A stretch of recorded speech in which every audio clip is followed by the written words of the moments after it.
Okay, mga ka-Arduino, magandang araw po sa inyong lahat. Wow, ka-Arduino. Ngayon, pag-uusapan naman natin ngayon kung paano tayo gumawa ng simple project sa Arduino. Okay, so anong title ng ating project? So, tatawagin natin itong blank. Kasi sa Arduino, mayroon tayong code na built in na sa IDE niya na mayroon tayong sample code diyan na blank. So yun ang gagamitin natin, yung sample code bago tayo gumawa ng sarili nating code. Okay? So pakilala ko muna sa inyo, ito ang part ng Arduino, no? So nakikita nyo ba? So ito makikita nyo, this is for external power supply. So pag wala kayong supply na galing sa PC nyo or pwede kayong gumamit ng external supply. Kasi dito, pag nilagyan mo ito ng USB cable, tapos naka-connect sa yung computer, ay magkakaroon ito lahat ng supply. So, pag wala ka nun, pwede kang gumamit ng external power mo. Okay? So, 9 volts. Okay. So, ito naman ay mga extension ng power supply natin, no? So mayroon tayong diyan, may pangalan na power. So hindi niyo masyado makita kasi yung camera ko medyo malinaw pa sa mata ko. Okay, ngayon, ito naman ang pins na to, this is the analog pins, no? For analog input. So yung level niya ay A0, A1, A2, A3, A4, A5, no? So, it means this one, ang letter A, that stands for analog, no? Analog 0, analog 1, analog 2, 3, 4, 5. So, ganyan. Okay? And then, ito naman yung sa kabila, yung mahaba, ito yung digital pins, no? From 3 to 13. Digital pins from pin number 3 to number 13. Kasi ang 0, 1, and 0 and 1, that is for the RX and TX. Receive and transmit, ibig sabihin. Okay. Ngayon, ang number 14 niya na pins ay ground. Ang number 15 niya, kung makikita mo dyan, that is the analog reference. So, mayroong paggagamitan din yan. So, ngayon, wag muna natin yan gamitin. Ang gagamitin lang natin ngayon ay ang ground at saka yung pin number 13. Okay? So, may number 13 tayo. Okay? So, ang kailangan natin para makagawa tayo ng project, kailangan natin ang Arduino Uno R3. Take note, Arduino Uno R3. At saka, kailangan din natin ang mga jumpers. No? Jumpers. Okay, so ang jumpers na gagamitin natin ay mga lalaki. Okay? So, ito yung lalaki. Okay, lalaki. At ito naman, ang mga jumpers na ito ay babae. Siyempre, si lalaki pumapasok sa kay babae. Ayan. Oops. Parang ganyan. Okay, so parang ganyan. Okay? So, it means si lalaki, tutusok natin dito. Okay? Ganyan. Okay. Para maintindihan nyo, yung connector, yung jumpers natin, na mayroon palang male at saka female. No? So, tinagalog ko lang. Translate ko lang yung male at saka female, babae at saka lalaki. Okay? Now, ngayon, bukod dyan, kailangan pa rin natin, ayan, jumpers, Arduino Uno, makikita natin dyan, ito, at saka, ito ang ating light emitting diode, or the LED, color red, kahit isa lang muna. So, mapapansin nyo dyan, sa yung light emitting diode, mayroon niyang positive at saka negative na paa. Okay. Yung mahaba, makikita mo yan, yan ang paa niya. May mahaba at saka medyo maliit, no? So, yung mahaba na dyan ay positive. Okay? While the negative, yung short one. Okay? Then, kailangan natin yung resistor. So, 390 ohms ang ilagay natin. Okay? Base doon sa isa kong tutorial, paano gumawa ng current limiting resistor, mayroon tayong doon example na 360 ohms. So, ngayon, ang gagamitin ko is 390 because hindi naman available sa akin ngayon ang 360. So, 390 ngayon ang gagamitin ko. Okay, now let's start. So, paano natin gagawin? Gagawin natin ito dito sa digital. Digital pins ang gagamitin natin. Okay? So, okay, baba ka ng konti. O, yan. So, lagyan natin. First, maglalagay tayo ng power. Okay? So, power natin, dito kasi may power dito. So, count ka lang dito sa kabila niya, ground, positive. No? So, dalawang ground yan.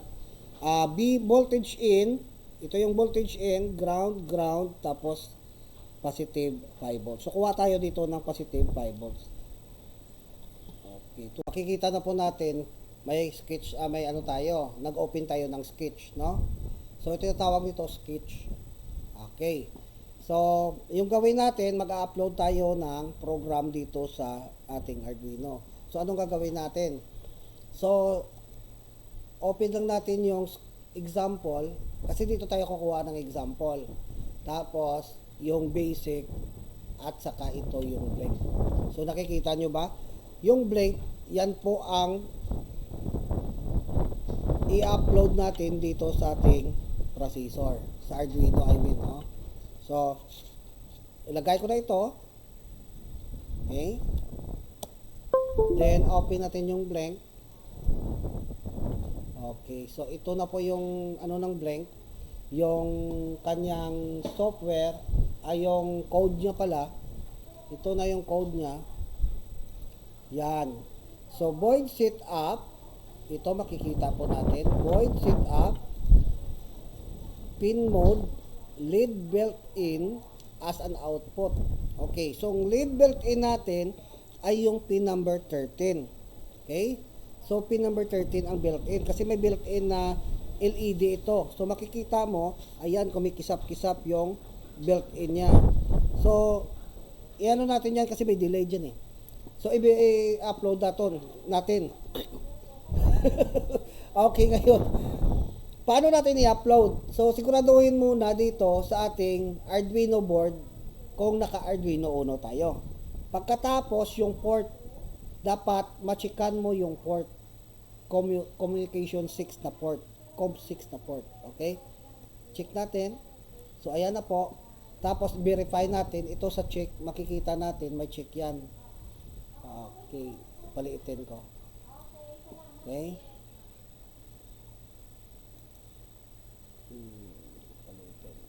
Okay. Ayan po. So, makikita po natin, ito yung pong verify, no?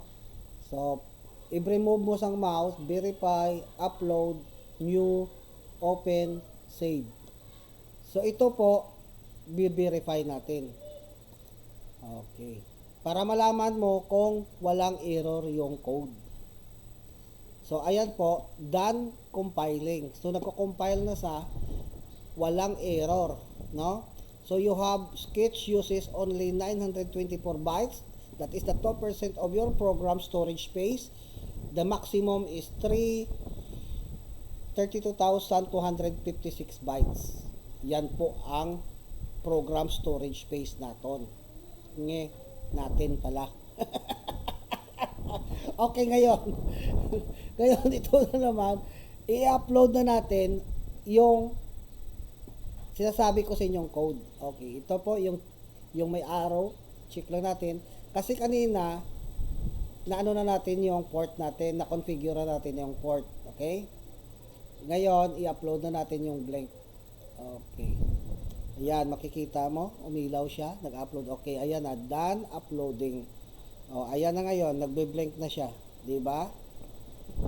Okay? So, makikita natin, nagbi-blink na siya. Okay. So, pwede nating ibahin. No? So, dahil may may blink na siya, pwede natin itong i-change. No? I-erase muna natin to. Okay. Okay. Okay. So, pwede tayo mag-declare ng ng tinatawag nating pwede tayo mag-declare ng sarili nating pins at hindi natin gagamitin yung pins ng built-in, no? So, paano natin gagawin? By changing ng ating code, no? Para malaman nyo kung paano, okay? So, that is second project na natin, okay? So, pwede tayong testing, no? Okay, so paano natin testing? By declaring isang integer. Okay? Mayroon tayong integer. Okay. So, di-declare natin dito integer int pala, int, tapos yung pangalan ng pins mo. So, let's say lead pins. So, yung ginamit niya, okay, lead pins, ay pin lang pala. Okay. Yung ginamit niya kasi dito is built-in, di ba? Wala siyang may na-declare kundi na integer kundi built-in. So, ngayon magdi-declare tayo. Yung integer natin na gagamitin is equals 11. Yon. Try natin kung magagana yan. So, let's try. So, void setup, pin mode. So, mag-iiba na yung pin mode natin. Pwede natin itong i-erase at lagyan ng lead pin. Okay? Kasi, bakit lead pin? Kasi yung lead pin ay integer na dineclare mo sa taas. O, wag kang gumamit ng iba, lead pin lang. Diba? Okay, now, in loop, sa looping, alam nyo naman kung paano mag-loop, di ba? Yung loop, paulit-ulit. Para kang void loop. Ay, paulit-ulit. Okay, digital write, lead built-in, high. So, gagawin natin itong lead pin equals to high. Di ba? Lead pin equals to high. Okay? Kasi, pag hindi natin nilagyan yan ng lead pin, hindi yan mag-iilaw. Okay, kasi na-declare natin yung lead pin. Dito sa kabila, ganito rin. Digital, so may delay tayo na 1,000.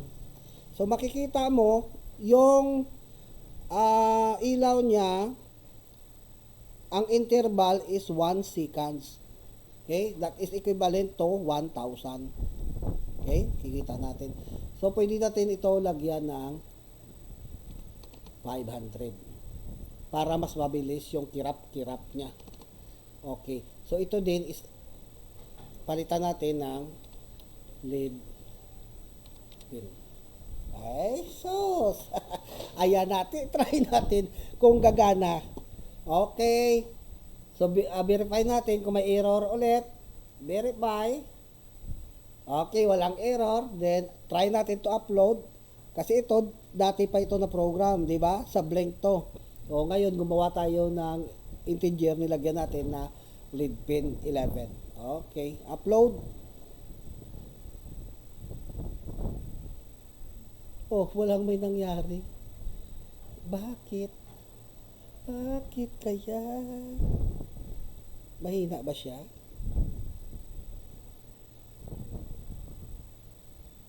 Ay, hindi pala. Sorry. Kaya pala, hindi ko pala ito na-transfer sa number 11. So, 8, 9, 10, 11. 11 ba to? 8, 9, 10, 11. Ito pala yung number 11. Ayan! Umilaw na. Sorry pero hindi ko pala kanina napalitan yung connections natin. Kasi kanina, pin number 13 yon. ang sabi ang declare ng built-in na LED. Pero ngayon, pinalitan na natin at nilagyan natin ng integer na LED pin. Okay, so mayroon na tayong ilaw ngayon. Yan, makikita mo. So, ito try naman natin. Another project na naman. Okay? Okay, so another project. So, maglalagay tayo dito. Alisin ko muna ito.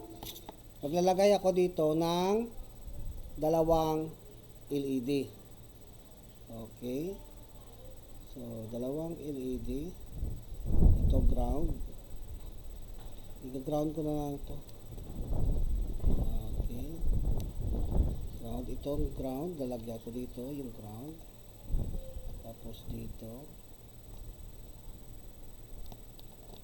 At saka dito. Number 11. Okay. Tapos maghanap pa tayo ng isang resistor. Resistor pa ba? Ito, 390. Wala na yatang resistor.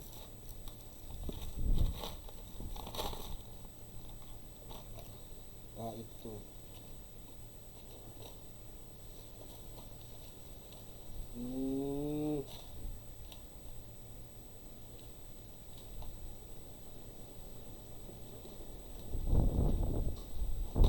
Ito, lagyan na lang natin ng dalawang 470 kasi wala tayong extra na 390. So, papalitan natin ito ng 470. Okay. So, sa kabila, ganun din. Pero, magdadagdag tayo ng connections. Kasi that is pin number 11 lang yan. So, lagyan natin ito, pin number 10. At saka, dito sa kabila, lagyan natin. Okay. So, andyan na ngayon.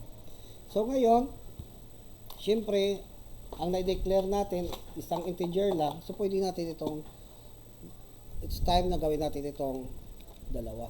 Okay. Paste na lang natin.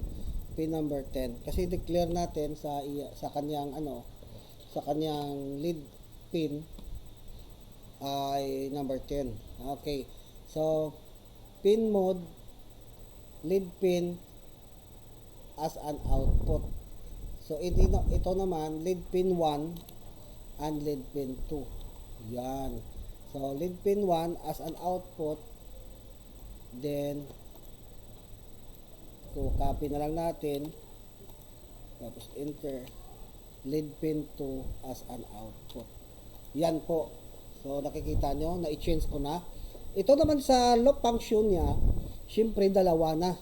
Okay? So, kokopyahin ko to. Control C. Para dalawa na rin.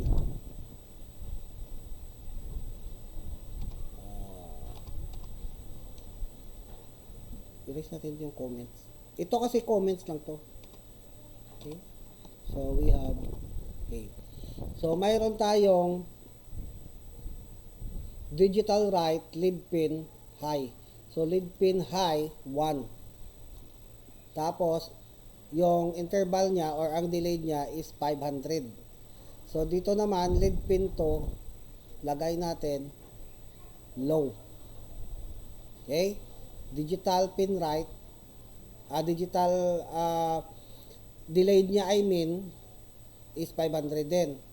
Tapos dito naman digital write lead pin 1, gagawin natin itong low.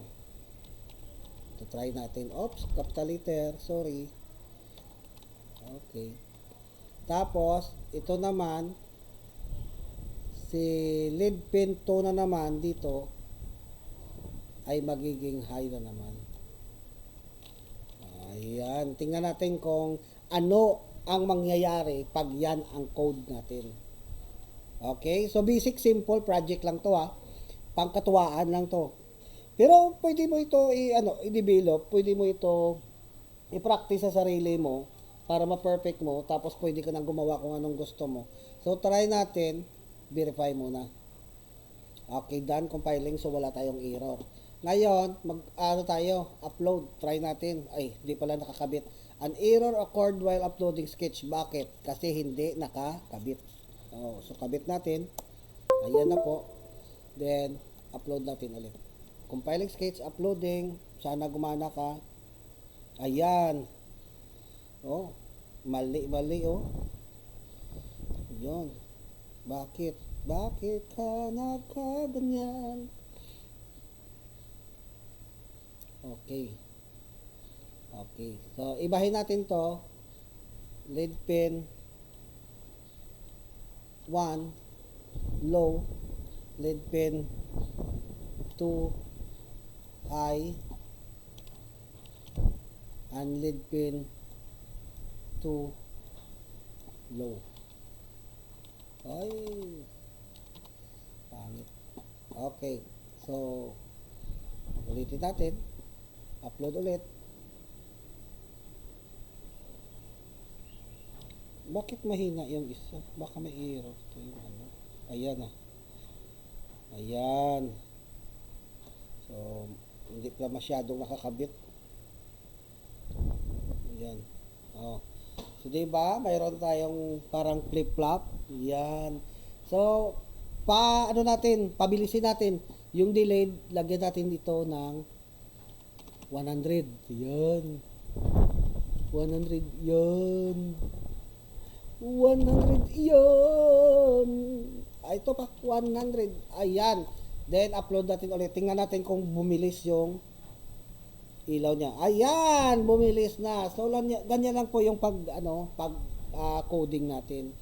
So, sana may naintindihan kayo. At, syempre, don't forget to subscribe. Diba? Oy. Gagawin na nila yan. I-practice na nila. Okay, hanggang sa muli. Bye-bye. Thank you very much.